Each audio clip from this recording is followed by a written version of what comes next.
Once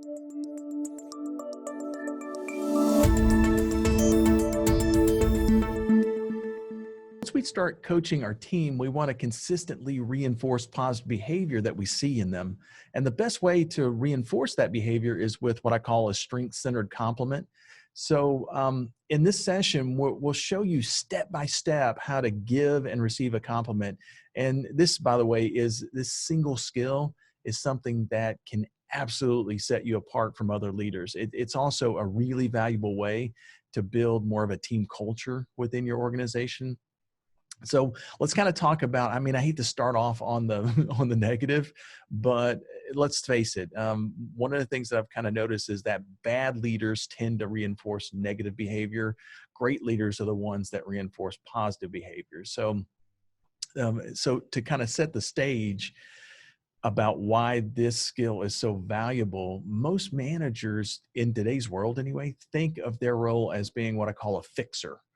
So I mean that, the manager is they've trained themselves, or we've trained them to look for problems and then go to fix them. You go find a problem and you fix it.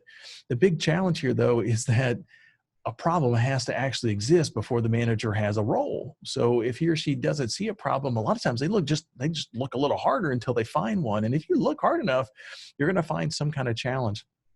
Good coaches, though, and good leaders, they look for the positive behavior that they're seeing in people, and then they reinforce that positive behavior so that they get more of that. I'll give you a good example. Like John Wooden was the famous UCLA basketball coach. He had this incredible career. And in fact, his team won, I think it was like 10 NCAA championships in 12 years. And in fact, I think he had four perfect 30-0 seasons. And at one time, he had a record of his teams had a record of like 88 games won in a row. So one of the secrets that he shared with an interviewer one time was what he counted on creating what he called a phenomenal reserve team. So one of the policies or processes that Wooden decided that he would have more success is if he limited the playing time to just like 7 or 8 people. So he had his 5 starters and he only had 2 or 3 subs tops in the whole game, which for a basketball team, that's really challenging. I mean, basketball is a really intense kind of sport where lots of running up and down the court and all that kind of stuff. So this meant that his reserves, the bench, the guys that were on his bench, were not likely to ever see any actual playing time. So he knew, by the way, how frustrating his method was to the reserves, to these guys that were really helping the team. And so he used a totally different coaching style with them than what he used with what he called his regulars, his starters. He knew that the regulars received when they would receive the positive feedback from the crowds and from the media. The reserves, though, they didn't receive that same affirmation. And so he made a conscious effort to constantly go and tell the reserves about how valuable they were to the team and what that value was that they brought to the team. Well, did it work?